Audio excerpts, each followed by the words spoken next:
अरिहन्ताण नमो सिद्धाण नमो आयर्याण नमो उवधायाण नमो लोये सवसाहुण एष पंच नमोकार सर्वपावकनाशन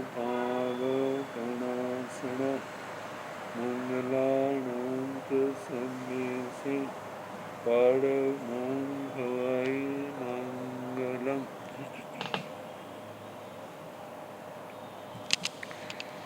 जिन शासन जिन वाणी सदा जयवंत हो, श्रवण संग सदा अविचल मंगल हो।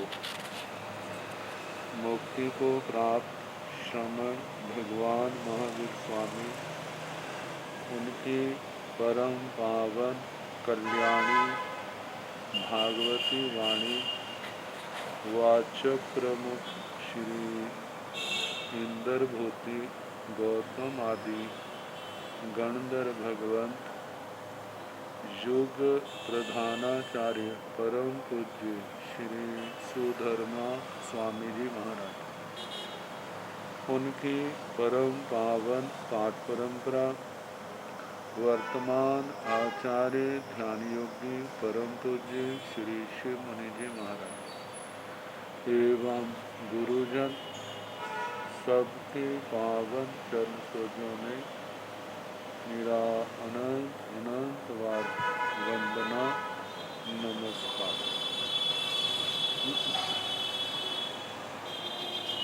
आगम परिषद में विराजमान वृष मुनिराज, अन्य मुनिगण, परम आदरणीय भगवती स्वरूपा साधना श्री व्याख्या प्रज्ञप्ति सूत्र,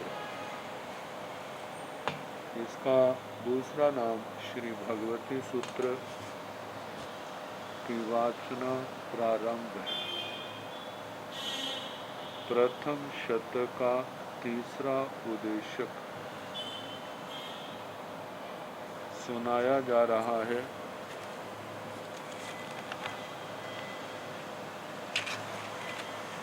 जिसमें कांक्षा मोहनीय का प्रकरण चल रहा। कांक्षा मोहनी कर्म जब उदय में आता है तो व्यक्ति के कैसे मन आत्मा शंकाग्रस्त होता है, कैसे कैसे सोचने लगता है, कल इसका वर्णन आया। अब अस्तित्व और नास्तित्व। अस्तित्व उसको कहते हैं जो वस्तु वर्तमान में है, जिसकी सत्ता होती है, अस्तित्व सत्ता है। और नास्तित्व जो नहीं है। अस्तित्व का परिणमन हो तो अस्तित्व के रूप में ही परिणमन होता है। नास्तित्व का परिणमन नास्तित्व के रूप में। जहाँ पर किसी भी वस्तु का अस्तित्व है तो वहाँ पर किसी का नास्तित्व भी अवश्य है, क्योंकि एक स्थान पर एक वस्तु है, उसी स्थान पर कोई दूसरी वस्तु नहीं है।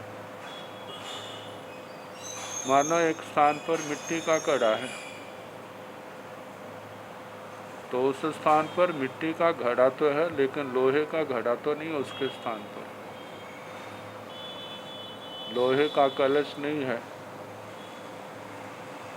तो कहा जाता है से नूणं भन्ते अर्थितं अर्थिते परिणमय।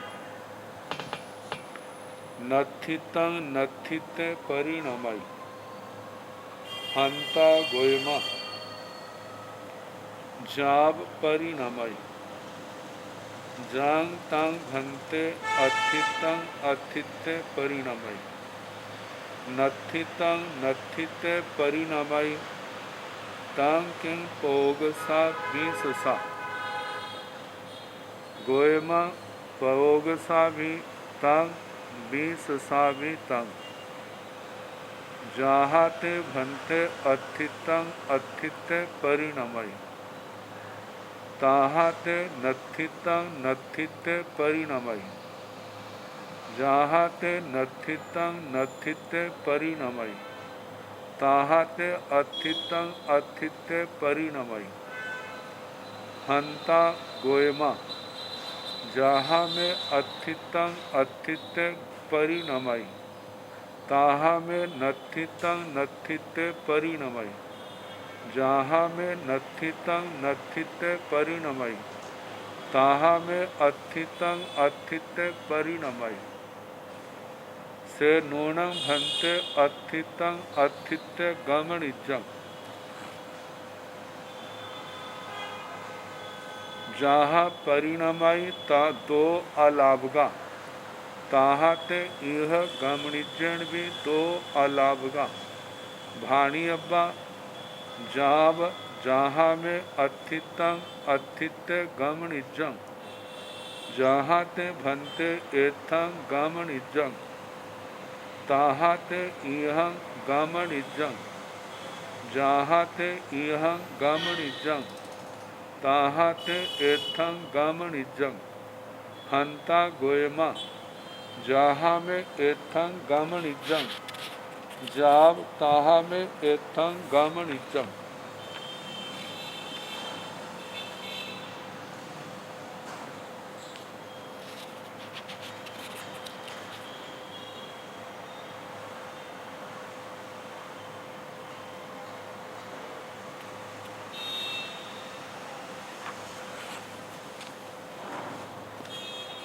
से नूणं भंते हे भगवान नूणं निश्चय ही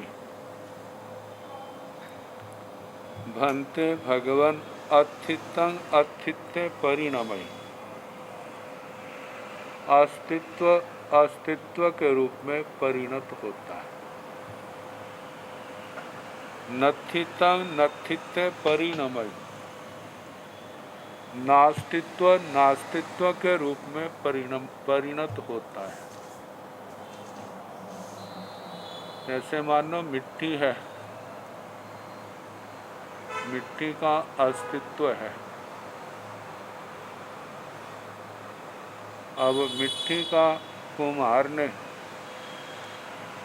अपनी मेहनत से घड़ा बनाया तो घड़े का भी अस्तित्व है जहाँ पर्याय में तो परिवर्तन हुआ है लेकिन द्रव्य में तो परिवर्तन नहीं हुआ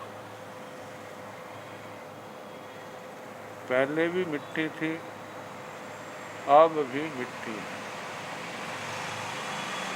अस्तित्व अस्तित्व के रूप में परिणत हुआ है ये नहीं है कि मिट्टी का घड़ा बन गया तो मिट्टी का अस्तित्व समाप्त हो गया मिट्टी का अस्तित्व जैसे पहले था उसका अस्तित्व अब भी वैसे ही है तो अस्तित्व अस्तित्व के रूप में ही परिणत होता है अस्तित्व नास्तित्व के रूप में या नास्तित्व अस्तित्व के रूप में नहीं तो प्रश्न है कि हे भगवान अस्तित्व अस्तित्व के रूप में परिणत होता है और नास्तित्व नत्थित्व परिणमय नास्तित्व के रूप में परिणत होता है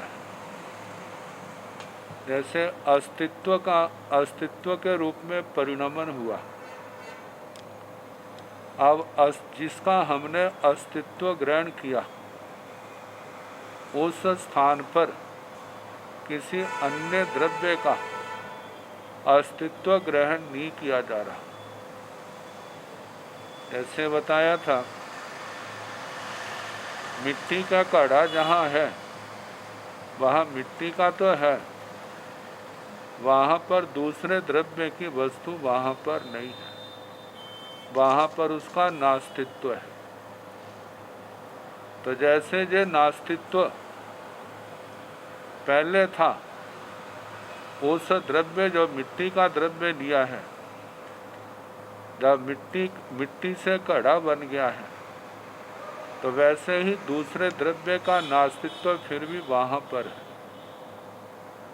क्योंकि कहा जाता है जहाँ एक का अस्तित्व है उसके स्थान पर दूसरे का अस्तित्व नहीं माना जाता। यदि माना जाए तो एक ही वस्तु को अनेक रूप में कैसे कहा जाएगा, में अव्यवस्था बन जाएगी। इसलिए जहाँ पर का पूछा है प्रश्न के रूप में, अस्तित्व के रूप में परिणत होता है, नास्तित्व के रूप में परिणत होता है। तो भगवान ने इसका उत्तर दिया, हंता गोयमा चाव परिणमय। हाँ गौतम, ऐसा ही होता है। अस्तित्व के रूप में परिणत होता है और नास्तित्व के रूप में परिणत होता है। जांगतं भन्ते अत्थितं अत्थिते परिणमयि, नत्थिते परिणमयि तं किं पोगसा बीससा। जांगतं भन्ते अत्थितं अत्थिते परिणमयि। हे भगवान, जो अस्तित्व के रूप में परिणत होता है और नास्तित्व के रूप में परिणत होता है, तो क्या ये प्रयोग से होता है या बीस रसा स्वतः अपने आप होता है? प्रयोग से मतलब किसी के द्वारा किया जाता है। अब जैसे घड़ा तो बना है मिट्टी से, वो अपने आप तो बना नहीं है, वहाँ तो कुम्हार को अपना पूर्ण रूप से प्रयास करना पड़ा है, मेहनत की है, फिर कहीं जाकर के वो घड़ा तैयार हुआ। रोई है, उसका बस्तर बना है, तो वहाँ पर रोई से पहले धागा बना, धागे के बाद फिर उसका ताना बाना, उसका जो है मशीन के ऊपर पुराने ज़माने में जुलाई आदि जो है बस्तर बनाते थे। तो ये प्रयोग से हुआ है, बिना प्रयोग से नहीं। और कितने कार्य ऐसे होते हैं जहाँ पर प्रयोग की आवश्यकता नहीं होती, वे अपने आप वो कार्य होते हैं। जैसे बादलों के नाना प्रकार के आकार बनते हैं, उन आकारों को किसी ने बनाया नहीं। जैसे बादलों के रंग बदलते हैं, उनके रंगों को कोई बदलता नहीं, वे स्वतः हो जाते हैं। जैसे इंसान के वाल जो है, केश काले से सफ़ेद हो जाते हैं, जैसे जैसे किसी का स्वाभाविक रंग है, वो स्वाभाविक रंग जो है अपने आप क्या हो जाता है, रंग बदल जाता है। तो जो क्रिया अपने आप परिवर्तन हो रहा है कि कोई व्यक्ति नहीं कर रहा, उस क्रिया, उस परिवर्तन को विसरसा कहा जाता है। अब किसी को हम अच्छा बुरे से अच्छा बनाते हैं, लेकिन वो तो प्रयोग से हो गया, और जो अपने आप परिवर्तन हो जाता है उसको विसरसा कहा जाता है। तो भगवान ये परिणमन जो हो रहा है, क्या ये प्रयोग से होता है या विसरसा स्वाभाविक होता है? भगवान ने कहा, गोयमा पौगसा भी तम विससा भी तम। हे गौतम, वह जो परिणमन है प्रयोग से भी होता है और विसरसा से भी होता है। प्रयोग से कैसे होता है? जैसे हमने आपको बताया कि एक वस्तु को कार्य विशेष के द्वारा कैसे एक अवस्था से दूसरी अवस्था में लाते हैं। जैसे मिट्टी से मिट्टी को लाए हैं, उसको कूटा है, उसको बारीक बनाया, पानी मिलाया, उसको गूंथा है, गूंथने के बाद उसके पेड़े बनाए हैं, पेड़े बना करके कुम्हार ने अपना चक्का चलाया है, उस चक्के के ऊपर अपने प्रयास से, अपनी कला से एक घड़े का रूप दिया है, फिर उसको पकाया है, फिर उसको कार्य के योग्य बनाया है। अब ये सारा है मेहनत से हुआ है, पर योग से हुआ है।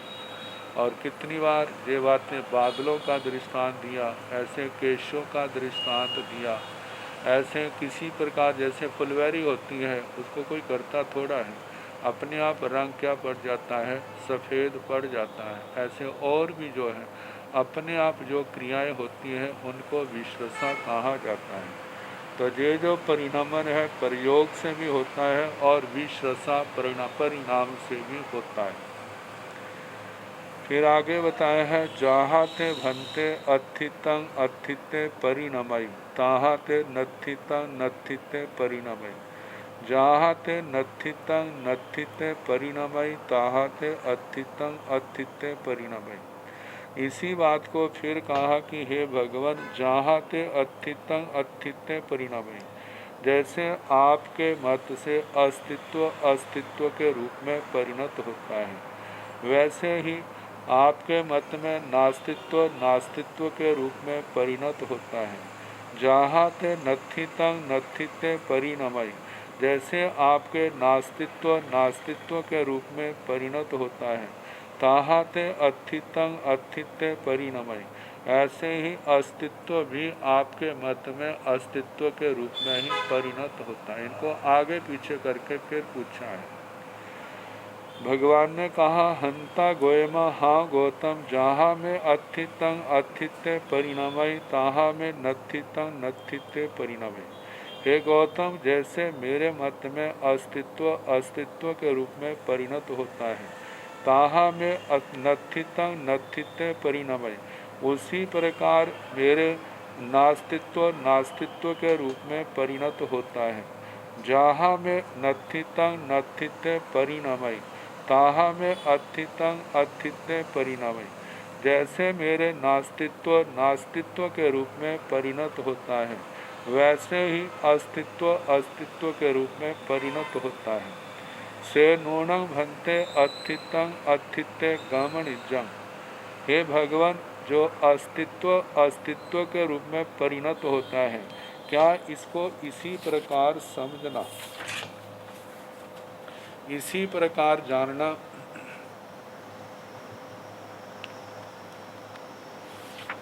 जैसे आप हमारे को समझाते हैं, ऐसे कोई आपके पास और आए तो आप उसको भी वैसा ही समझाओगे क्या? जैसे आपने हमें समझाया, इसी प्रकार कोई हमारे पास आता है, क्या हम उसको भी वैसा ही समझाएं? तो कहा जहाँ परिणमय दो अलाभगा ताहा ते यह गमनिजन भी दो अलाभगा भाणी अब्बा। जैसे परिणमन के साथ दो अलापक है, ऐसे ही गमनीय के साथ भी दो अलापक वैसे ही कहने चाहिए। जाव जहाँ में अस्तित्वं अस्तित्व गमनई। जैसे मतलब अस्तित्व अस्तित्व के रूप में परिणत होता है, ऐसे गमनीय कहना, और नास्तित्व नास्तित्व के रूप में परिणत होता है तो उसको वहाँ पर गमनीय कहना। तो जहाँ ते भन्ते एथं गमनिजं ताहा ते इहं गमनिजं जहाँ ते इहं गमनिजं ताहा ते एथं गमनिजं। हे भगवान, जैसे एथं जहाँ पर गमनीय मतलब के जैसे दूसरे को बताया जाता है, ऐसे ही ताहा ते इहं गमनिजं किसी और व्यक्ति को ऐसे कहना है तो इसी प्रकार कहा जाए। जहाँ ते इहं गमनिजं ताहा ते एथं गमनिजं एथं गमनिजं। जैसे जहाँ पर गमनीय है, इसी प्रकार दूसरे व्यक्ति में भी गमनीय है। हंता गोयमा जहाँ में एथं गमनिजं जाव ताहा में एथं गमनिजं। हाँ गौतम, जैसे जहाँ पर एक व्यक्ति में गमनीय, समझाने योग्य है, बताने योग्य है, ऐसे दूसरे में भी उसी प्रकार गमनीय है। ये थोड़ा सा विषय जो है गंभीर है, तो इसके संबंध में टीका का सहारा लिया जा रहा है।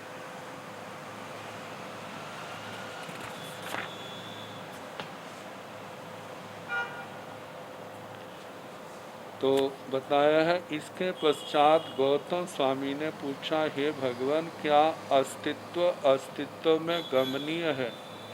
मतलब क्या ये सिद्धांत प्ररूपणा करने के लिए भी है? तो भगवान ने कहा, हाँ गौतम, अस्तित्व में और नास्तित्व में परिणत होता है। जय सिद्धांत गमनीय है, अर्थात प्ररूपणा करने के लिए है। जो वस्तु जैसी है उसी प्रकार उसकी प्ररूपणा करना उचित है। मतलब जो जैसी है उसको उसी रूप में कहना। गौतम स्वामी पूछते हैं, हे भगवान, क्या जिस प्रकार मैं आपका शिष्य हूँ और भक्ति पूर्वक आपसे पूछता हूँ और आप समभावपूर्वक फरमाते हैं, क्या अन्य कोई संसारी या पखंडी द्वारा पूछा जाने पर भी आप इसी प्रकार फरमाते हैं और क्या इसी प्रकार प्ररूपणा के योग्य समझते हैं? तो भगवान ने उत्तर दिया, हाँ गौतम, मैं इसी प्रकार कहता हूँ और प्ररूपणा के योग्य समझता हूँ। ये नहीं है मेरे को कुछ कहें और दूसरे को कुछ कहें। जो सत्य है उसका स्वरूप जैसा मेरे लिए प्रतिपादन करने के योग्य है, दूसरा कोई पूछेगा तो उसको भी वैसा ही कहा जाएगा। इसके संबंध में अथवा करके कहा है, एथ का अर्थ स्वात्मा है और इह का अर्थ परात्मा है। मतलब स्वात्मा का मतलब अपनी आत्मा, परात्मा का मतलब दूसरे की आत्मा। वैसे इह और एथ का सामान्य अर्थ जो है ये एक प्रकार से पर्यायवाची है। एथ का भी मतलब जहाँ है और इह का मतलब भी जहाँ पर होता है। एक तरह जैसे यहाँ जहाँ पर व्यक्ति है उसमें, और वहाँ का मतलब उस स्थान से अलग स्थान पर। तो जहाँ पर एथ और इह जो है पर्यायवाची शब्द है, लेकिन जहाँ पर एथ का मतलब स्वात्मा, अपनी आत्मा, इह का मतलब परात्मा, दूसरी आत्मा लिया है। क्या जैसे स्वात्मा को सुख प्रिय है, वैसा परात्मा दूसरे की आत्मा को भी सुख प्रिय है। भगवान ने फरमाया कि हाँ गौतम, जैसे स्वात्मा को सुख प्रिय है वैसा परात्मा को भी सुख प्रिय है, दूसरी आत्मा को भी क्या है, सुख प्रिय है। तो अथवा एथ और इह ये दोनों शब्द एतद शब्द से बने हैं। वैसे एतद और इदम शब्द जो है ना, ये एक दूसरे के अर्थ में इनका एतद का मतलब कि ऐशा शब्द बनता है, ऐशा बनता है, नपुंसक लिंग में एतद बनता है। और जहाँ पर इदम शब्द है अर्थ तो एक ही है, इदम का नपुंसक लिंग में इदम ही बनता है, पुल्लिंग में अयम बनता है, स्त्रीलिंग में इयम इसका रूप बनता है। लेकिन है एक स्थान पर पर्यायवाची और एक दूसरे के स्थान पर इनका प्रयोग होता है। ये दोनों समानार्थक हैं, इन दोनों का अर्थ प्रत्यक्ष दिखाई देने वाली वस्तु है। अर्थात आपकी सेवा में रहे हुए ये श्रमण और गृहस्थ आदि ये दोनों ही प्रत्यक्ष सामने हैं। तो मतलब जैसे हमें बताते हैं ऐसे जो श्रावक श्राविका हैं उनको बताते हैं। तो जैसे श्रावक श्राविकाओं को बताते हैं ऐसे श्रमणों को बताते हैं। तो भगवान का प्रतिपादन प्ररूपणा जो है वो दोनों स्थानों पर क्या है, एक समान है। इसलिए गमनीय शब्द से ये भाव प्रकट किए हैं। अब इसके आगे कांक्षा मोहनी के बंद आदि के प्रश्न हैं। जीवाणं भन्ते कंखा मोहनिजं कम्मं बंदन्ति हंता गोयमा बंदन्ति कहणं भन्ते जीवा कंखा मोहनिजं कम्मं बंदन्ति गोयमा पमाद पच्चया जोग निमित्तं च सेण भंते पमाय किम पवहे गोयमा जोग पवहे सेण भंते जोय किम पवहे गोयमा वीर्य पवहे सेण भंते वीर्य किम पवहे गोयमा शरीर पवहे पवहे सेण भंते शरीरे किम पवहे गोयमा जीव पवहे एवं सति अथि उत्थानेवा कम्मैवा बलैवा वीर्यैवा पुरस्कार परिकमैवा। कांक्षा मोहनी कर्म। कांक्षा के संबंध में कल बताया था। सम्यक्तों के 5 दोष, शंका, कांक्षा, बीज कित्सा, पर पाखंडी संस्तव और पर पाखंडी स्तवन।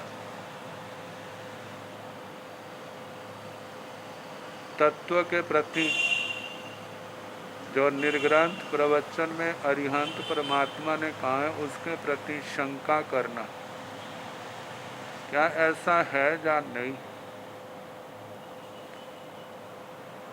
प्रश्न चिन्ह लगा देना। ऐसा कैसे हो सकता है? कांक्षा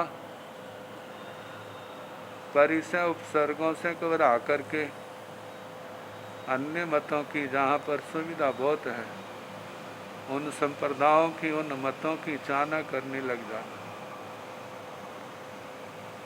फल के प्रति संदेह करना, इतनी साधना करते हैं क्या इसका फल है भी या नहीं, ये तो काम फल हुआ फिर तो ठीक है, नहीं तो हमारा इस साधना का क्या फल होगा, कोई भी फल नहीं। ऐसे विचिकित्सा, अन्य मतावलंबियों से परिचय बढ़ाना, फिर उनका स्तवन, उनका गुणगान, महिमा करना। ऐसा करने से क्या होता है? परिचय बढ़ाने से समय तो उतना ही है, अपनी साधना में उसमें फर्क आएगा। दूसरों की प्रशंसा करने से इसका मतलब हमारे अपने मत में, अपने धर्म में, उसमें कमी आपको दिखाई देती है। दूसरों की प्रशंसा करें जहाँ पर कमी है, व्यवस्था में कमी है, तो ये सारे श्रद्धा को लेकर के दोष कहे। ये जो मन में स्थितियाँ पैदा होती हैं, जिस कर्म के कारण से होती है, वह कांक्षा मोहनी है। और ये कांक्षा मोहनी कर्म का, जहाँ कर्मों की मूल प्रकृतियाँ 148 हैं, मूल प्रकृतियाँ 8 हैं और उत्तर प्रकृतियाँ 148 हैं। कर्म ग्रंथों के अनुसार 158 कर देते हैं, जिसमें बंधन के 5 के स्थान पर 15 भेद कर देते हैं। वो तो विकल्प करके बढ़ा देते हैं। तो 148 आगमों के अंदर कही, इनके अंदर मोहनी कर्म के अंदर 28 प्रकृतियाँ, वहाँ कांक्षा नाम का तो कोई भेद नहीं है। लेकिन जब हम अर्थ की ओर ध्यान देते हैं तो वो ये शंकाएं, शंका, कांक्षा आदि जो आए हैं, ये किसके कारण से?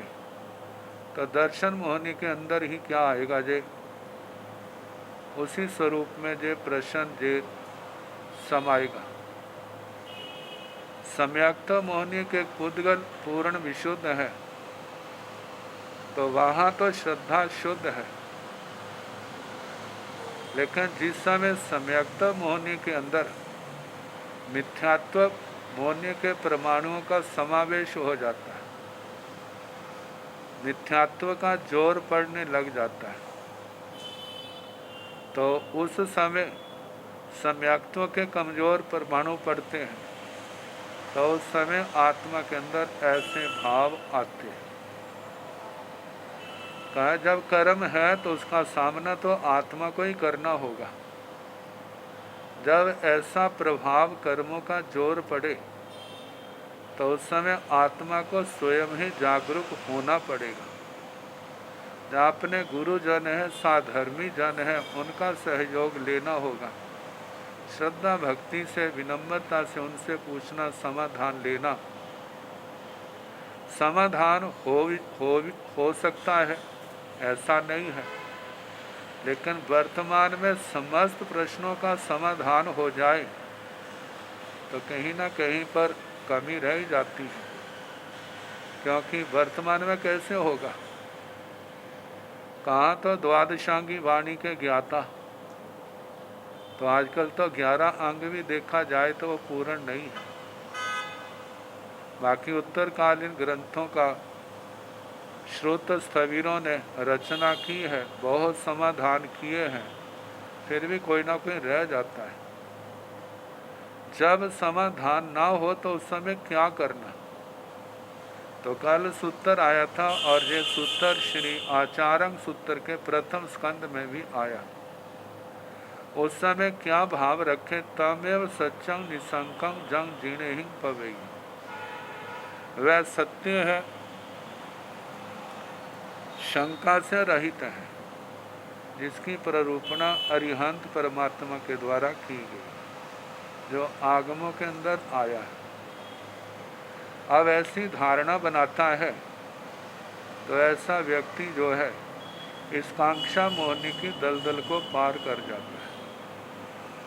और यदि ये भाव ना आए, इनको अपने दिल में, दिमाग में स्थान ना दे, तो फिर वो व्यक्ति डूबने के अलावा और क्या होगा?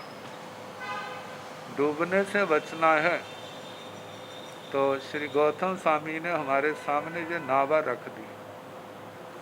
कहते इस नावा पर सवार हो जाओ, भगवान पर छोड़ो। जो उन्होंने कहा, वे सर्वज्ञ थे, सर्वदर्शी थे, वहाँ कोई अज्ञान का अंश नहीं। अब हमारी समझ में नहीं आ रहा, ये बात अलग है, लेकिन भगवान ने जो कहा है वो तो यथार्थ है। तो इस करके इस प्रकार अपने मन के भावों को बनाए। जो ऐसे मन के भावों को बना लेता है वो इस कांक्षा मोहनी के दलदल को पार कर जाता है। तो प्रश्न किया है, जीवाणं भन्ते कंखा मोहनिजं कम्मं बंदंती। हे भगवान, जीव कांक्षा मोहनी कर्म को बांधते हैं, हंता गोयमा बंदंती। हाँ गौतम, कांक्षा मोहनी कर्म बांधते हैं। कैसे बांधते हैं? जैसे मोहनी कर्म के बंध के स्थान है। यदि हम 30 माह मोहनी के स्थानों को देखें तो उसके अंदर ये भी आ जाएगा, भगवान की वाणी पर प्रश्न चिन्ह लगाना, भगवान की वाणी से विपरीत बोलना, भगवान की वाणी का अवर्णवाद करना। जैसे 19वां 20वां आता है, अरिहंत परमात्मा का अवर्णवाद करना, अरिहंत परमात्मा के बताए गए श्रुत धर्म का, चारित्र धर्म का अवर्णवाद करना, सूत्रों से विपरीत प्ररूपणा करना, अपना अलग सूत्रों से, पूर्वजों की परंपरा से अलग मत स्थापित करना जो सिद्धांत से विपरीत हो। तो सारे का सारा मिथ्यात्व का कारण बनता है। दुर्लभ बोधिपने के स्थानक सूत्र में 5 कारण आए थे। अरिहंत भगवंतों का अवर्णवाद, अरिहंत प्ररूपी धर्म का अवर्णवाद,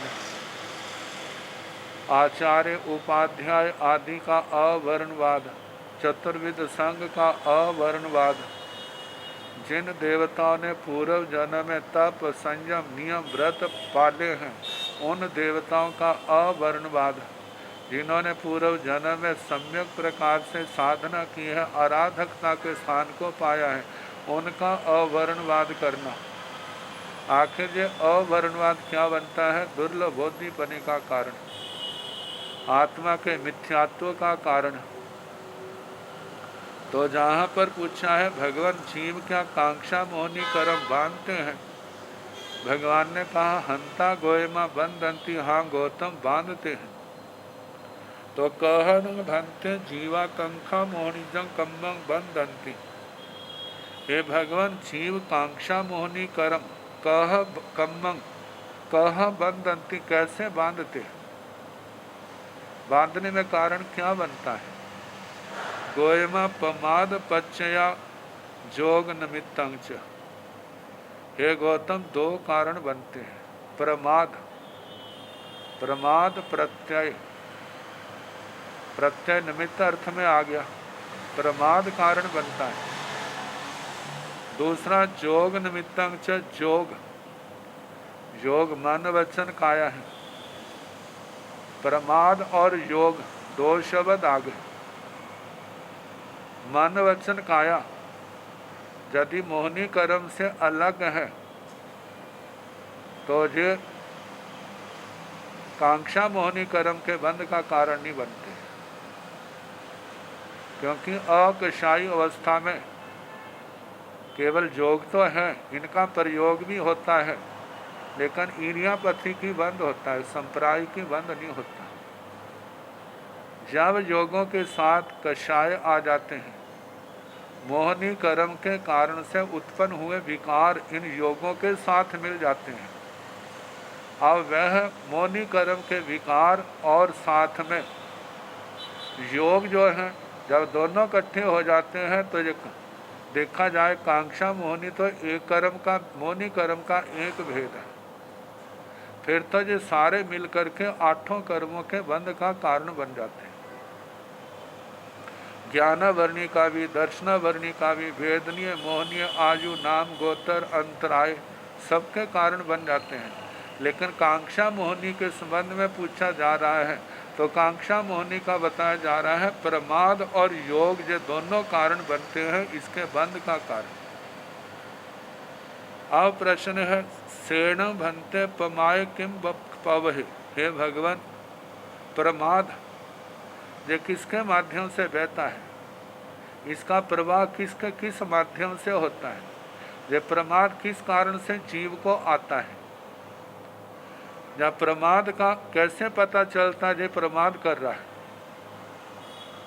तो कहा गोयमा जोग पब बहे, हे गौतम ये योगों से उत्पन्न होता है। और जीव क्रिया तो करता है लेकिन क्रिया में यतना नहीं होती, क्रिया में अयतना आ गई, अयतना में अविवेक है, अविवेक के कारण 18 पापों का रास्ता खुल जाता है। जब अविवेक आ गया तो ये प्रमाद किसके कारण से चला, पैदा हुआ योगों के कारण। सेण भंते जोय किम पबहि, हे भगवान ये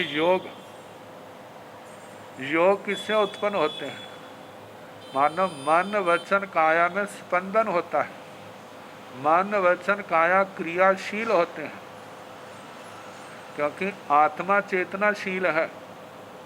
मन वचन काया क्या है, जब पौद्गलिक होने के कारण से दूसरे के बल से चलने वाले हैं, तो ये किसके बल से चलते हैं, तो बताया है गोयमा वीर्य पब बहि, ये योग जो है वीर्य से उत्पन्न होते हैं, जो आत्मा की वीर्यांतराय कर्म के क्षोभम से जो आत्मा में शक्ति पैदा हुई, उस शक्ति के माध्यम से योगों के अंदर क्या है, गतिशीलता आई, योगों ने अपना काम शुरू किया।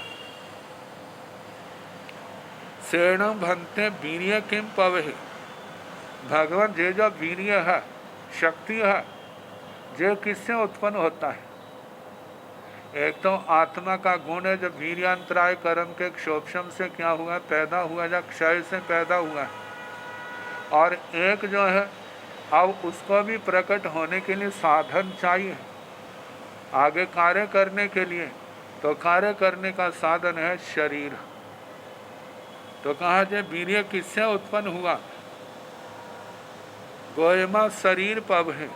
हे गौतम, जो शरीर से उत्पन्न होता है, क्योंकि वीर्यांतराय कर्म जितना क्षोभम ज़्यादा होगा उस आत्मा का शरीर भी उतना दृढ़ संघनन वाला होगा। अब जितना दृढ़ संघनन वाला है तो कहा शरण धनते शरीर किम पब है। भगवान, जो शरीर किससे उत्पन्न होता है? गोयमा जीव पब है। हे गौतम, जीव से उत्पन्न होता है। आप देखें शरीर का जन्म, शरीर का जन्म मानव संसार के अंदर नर मादा की संभोगिक क्रिया होती है। गर्भाशय में राज्यवीर्य दोनों धातुएं मिलती हैं। यदि वहां पर आकर के कोई जीव जन्म ले, जीव आए, तो शरीर का निर्माण शुरू होगा।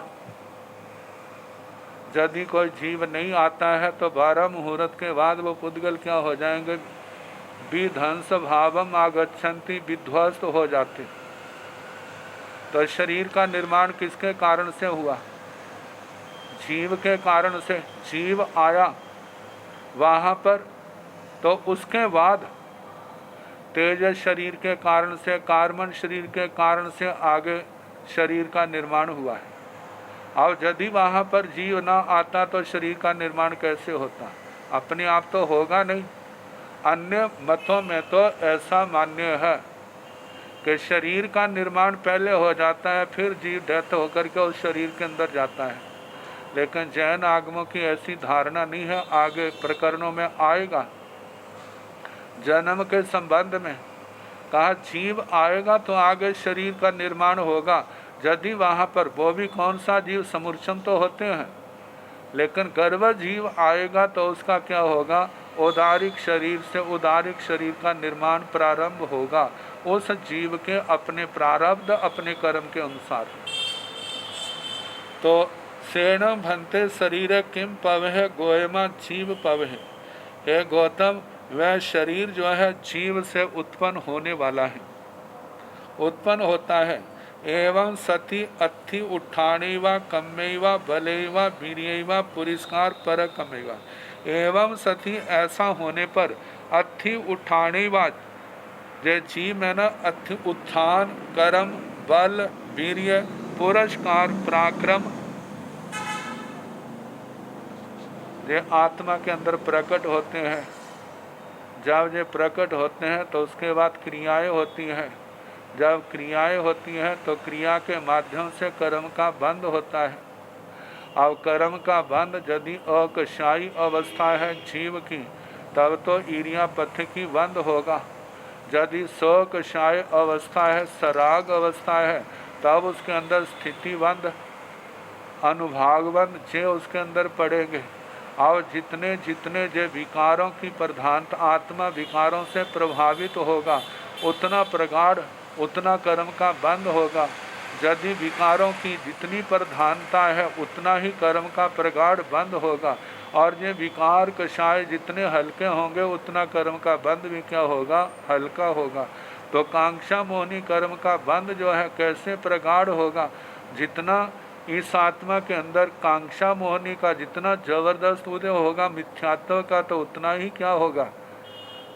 वह मिथ्यात्व वाले काम करेगा। उत्सूत्र प्ररूपणा शास्त्रों से जो जो कारण कहे हैं, इस दर्शन मोहनी कर्म के कारण से, मिथ्यात्व के कारण से जितना जिन शासन से विपरीत चलेगा, विपरीत जिन शासन की निंदा, अरिहंत पांच परमेष्ठी भगवंतों की निंदा, चतुर्विध संघ की निंदा, धर्म करने वालों की निंदा, उतना ही क्या होगा? उसका प्रगाढ़ दुर्लभ बुद्धि बनेगा, प्रगाढ़ मिथ्यात्व का बंद होगा।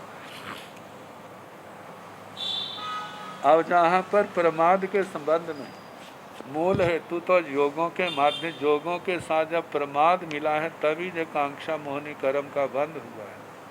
और प्रमाद का स्वरूप क्या है? प्रमाद की व्याख्या जो है मोटे रूप में कहा जाता है शक्ति है कार्य करने की, लेकिन लापरवाही है, उस कार्य को करते नहीं।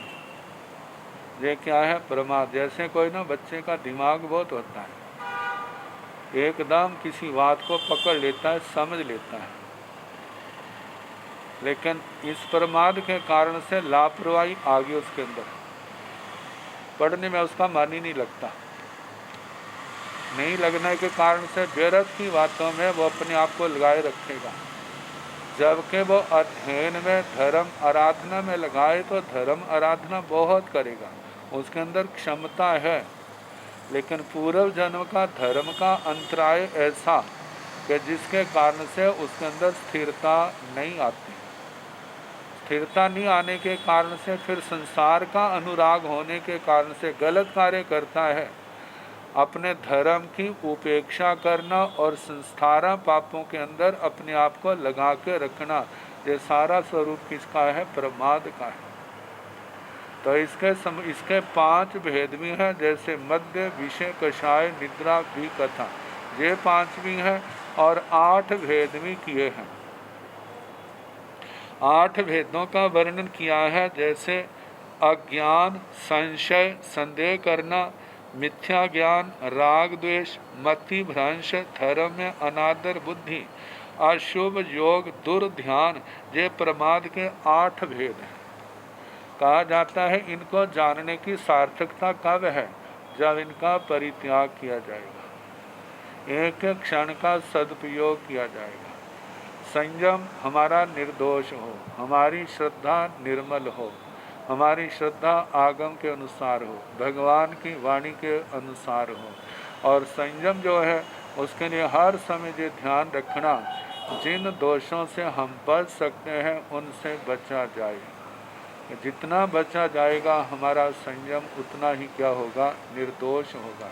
जितना संयम निर्दोष होगा हमारी आराधकता का स्थान उतना आगे बढ़ता जाएगा। कहते हैं ऐसे बढ़ते बढ़ते जीवन के अंतिम समय में भी यदि हम अपनी जीवन के लगे दोषों की आलोचना, निंदना आदि करके, प्रायश्चित करके आराधक स्थान को पा जाते हैं, तो समझना जी हमारा जीवन क्या हो गया है? सफल हो गया है। लेकिन उस सफलता को पाने के लिए अभ्यास तो पहले जीवन में ही करना होगा। अभ्यास करेंगे तो क्या होंगे? वो मंजिल हमारे से दूर नहीं होगी, और यदि ये अभ्यास ना हुआ तो फिर वो मंजिल तो जैसे दूर रही है आगे भी दूर रहेगी। सबकी वो लक्ष्य जो है नज़दीक आए, तो उसके लिए है जैसे हमें शास्त्र निर्देश देते हैं उसके अनुसार आगे से आगे बढ़ने का प्रयास करना चाहिए। अब ये जो शब्द आए ना, उत्थान, कर्म, बल, वीर्य, पुरस्कार, पराक्रम, ये वैसे वीर्य अंतराय कर्म के क्षोभम से ही आत्मा में जो शक्ति पैदा होती है, उस शक्ति के प्रयोग को लेकर के ही ये नाना शब्दों का व्यवहार चला है। तो इसके संबंध में कहा है, पहला उत्थान शब्द है। उत्थान उठने को कहते हैं। बैठा है तो खड़ा होना, उठना उस स्थान से, खड़ा होना, तत्पर होना उत्थान कहलाता है। तत्पर होना, किसी क्रिया के लिए तैयार होना। उत्क्षेपण, अपक्षेपण, ऊपर फेंकना, नीचे फेंकना आदि जीव की चेष्टा विशेष को कर्म कहा जाता है। मतलब हाथों के द्वारा, पैरों के द्वारा, शरीर के द्वारा कोई भी क्रिया करना, ये जो है ये इसको कर्म कहा जाता। इसको कर्म कहा जाता है जीव की इस चेष्टा को। शारीरिक प्राण को बल कहते हैं, शारीरिक शक्ति को बल कहा जाता है, जिसके कारण से लोग कहते हैं ये बलवान। जीव के उत्साह को वीर्य कहते हैं। मतलब एक तो बुझे मन से, मजबूरी से कार्य करता है, और एक बड़े उत्साह से कार्य करता है। कार्य संसार के भी होते हैं, कार्य धर्म के भी होते हैं। तो संसार के अंदर उत्साह है तो उसका संसार ही बढ़ेगा, और धर्म कार्यों में उत्साह है तो उसका संसार घटेगा और कर्मों के बंधन टूटेंगे और नए कर्मों के बंध से बचेगा। जो उत्साह है जीव का, इसके लिए वीर्य शब्द का प्रयोग हुआ है। पुरुष का स्वाभिमान, इष्ट फल का साधक पराक्रम। जहाँ पुरुष का नाम लिया है तो पुरुष में तो स्त्री भी आ जाती है, नपुंसक भी आ जाता है। आचारंग सूत्र के अंदर जो शब्द खोला था, पूरी शेतेति पुरुष है, पुरुष को ही पुरुष के नाम से कहा है। जो इस शरीर के अंदर निवास, पूरी कहते हैं जो नगरी, नगरी कौन सी है? हमारा शरीर। इस शरीर के अंदर निवास करने वाला पुरुष है। तो कहा जाता है जो स्वाभिमान फल का साधक पराक्रम पुरस्कार पराक्रम कहलाता है। मतलब व्यक्ति के अंदर जो स्वाभिमान होता है, मैं जे कार्य कर सकता हूँ, तो ये भावना केवल पुरुषों में नहीं होती है, बहनों में भी तो होती है, मैं जे काम कर सकती हूँ। और नपुंसक है, उसके अंदर भी तो कार्य करने की क्षमता होती है। अब ये जो क्षमता है अपना आत्मविश्वास है और उसके अनुसार करता है, इसके लिए पुरस्कार इस शब्द का प्रयोग होता है। अब इसके आगे से नूणंग भंते अपना छेव उदीरई अपना छेव गरहाई अपना छेव संबरई हंता गोयमा अपना चेव तंग चेव उचारे अब्बंग जांग तंग भंते अपना चेव उदीरई अपना चेव गरहाई अपना चेव संबरई तंकिंग उदिन्नम उदीरई अणुदिन्नम उदीरई अणुदिन्नम उदीर्णा भव्यं कम्मं उदीरई उदयानंतर पच्छा कड़ा Khammam उदीरई गोयमा no उदिन्नम उदीरई no अणुदिन्नम उदीरई अणुदिन्नम उदीर्णा भव्यं Khammam उदीरई no उदयानंतर पच्छा कड़ं Khammam उदीरई जंग तंग भंते अणुदिन्नम उदीर्णा भव्यं कम्मं उदीरई तांकिं उत्थानेन कम्मेण बलेन वीर्येण पुरस्कार परकमेण अणुदिन्नं उदीर्णा भव्यं कम्मं उदीरई उदाहुतं अणुठानेन अकम्मेण अबलेन अवीर्येण अपुरस्कार परकमेण अणुदिन्नं उदीर्णा भव्यं कम्मं उदीरई गोयमतं उत्थानेन भी कम्मेण भी बलेन भी वीर्येण भी पुरस्कार परकमेण भी अणुदिन्नं उदीर्णा भव्यं कम्मं उदीरई नोतं अणुठानेन अकम्मेण अबलेन अवीर्येण अपुरस्कार परकमेण अणुदिन्नं उदीर्णा भव्यं कम्मं उदीरई एवं सति उत्थानैव कम्मैव बलैव वीर्यैव पुरस्कार परकमैव से नूनं भंते अपना चेव उवसामै अपना चेव गरहाई अपना चेव संबरई हंता गोयमा एतवि तहेव भाणियब्बा नवरं अणुदिन्नं उव सामाई शेषा पाणी से अब्बा तिन्नी जांग तंग भंते अणुदिन्नं उव सामई तंकिं उत्थानेन जाव पुरस्कार परकमैव से नूणं भंते अपना चेव वेदय अपना चेव गरहाई एथमि सचे परिवारी नवरं उदिन्नं वेयि नो अणुदिन्नं वेयि एवं जाव पुरस्कार परकमैव से नूनं भंते अपना चेव निजरई अपना चेव गरहई एथमि सचेव परिवारी नवरं उदयानंतर पच्छाकडं कम्मं निजरई जाव परकमैव।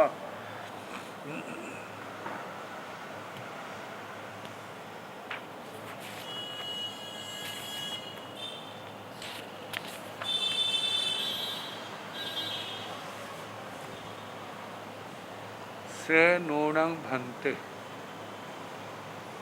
अपना चेव उदीरई अपना चेव गरहाई अपना चेव संबरई। हे भगवान, जीव कर्म की उदीर्णा करता है, तो जो उदीर्णा कैसे होती है? अपना जीव स्वयं कर्म की उदीर्णा करता है। उदीर्णा का मतलब समय से पहले उदय में कर्म को लाना। अपना चेव गर है, स्वयं गरहा करता है। गरहा का मतलब अपने ही अशुभ कर्म की गरहा बुराई करना। अपना चेव संबरई, संबर करना, वो भी क्या करता? अपना स्वयं, अपनी आत्मा से करता है। ये प्रश्न है, इनका उत्तर भगवान ने दिया हंता गोयमा।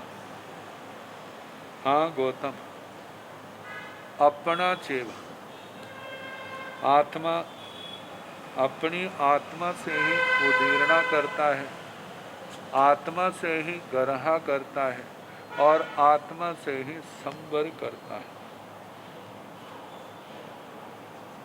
अपना चेव तंग चेव उच्चार्यबम, वे सारे का सारा वैसे ही उच्चारण करना। जंग तंग भंते अपना चेव उदीरई, अपना चेव गरहई, अपना चेव संबरई, तंकिंग उदिन्नं उदीरई, अनुदिन्नं उदीरई, अनुदिन्नं उदीर्णा भव्यं कम्मं उदीरई, उदयानंतर पच्छा कड़ं कम्मं उदीरई। जंग तंग भंते अपना चेव उदीरी। हाँ भगवान जिस कर्म को अपनी आत्मा से उदीर्णा करता है, जिस कर्म अपना चेव गरा ही स्वयं आत्मा से गरहा करता है, अपना चेव संबर अपनी आत्मा से संबर करता है। किंग उदिन्नम उदीरे, भगवान जो कर्म उदय में आया है क्या उसकी उदीर्णा करता है? अनुदिन्नम उदीरे, जो कर्म उदय में नहीं आया क्या उसकी उदीर्णा होती है? दो प्रश्न हो गए। जो उदय में आया है क्या उसकी उदीर्णा होती है? जो उदय में नहीं है क्या उसकी उदीर्णा होती है? तीसरा, अनुदिन्नं उदीर्णा भव्यं कम्मं उदीरे। अनुदिन्नं, जो कर्म उदय में नहीं आया लेकिन उदीर्णा भव्यं, उदीर्णा के योग्य है। जैसे बताया ना, जैसे आम का फल कच्चा तो है लेकिन पकने के योग्य है, पकने वाला है। एक पकने की योग्यता से भी पहले का है। यदि पकने की योग्यता से पहले का है उसको पकाएंगे तो पकेगा नहीं, और पकने की योग्यता से तक पहुंच गया है लेकिन पका नहीं, उसको पकाएंगे तो पक जाएगा। तो ऐसे जो उदय के योग्य है लेकिन उदय में नहीं आए,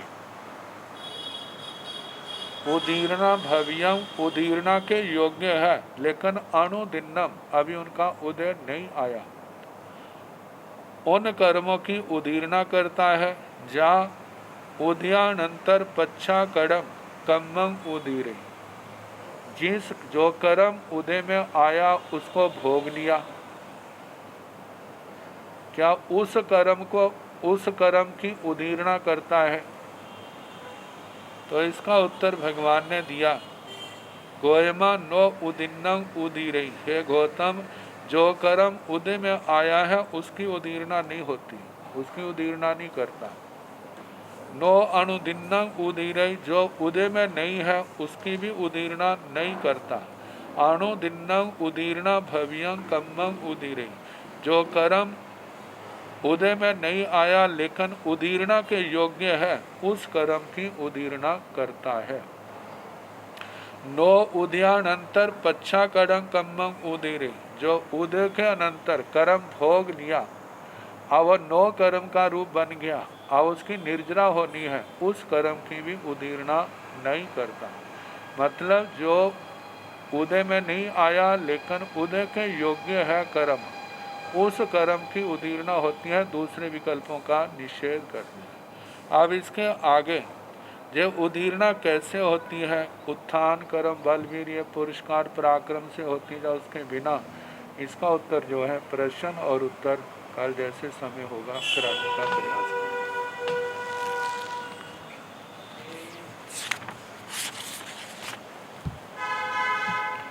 नमो अरिहंताणं नमो सिद्धाण नमो आयर्य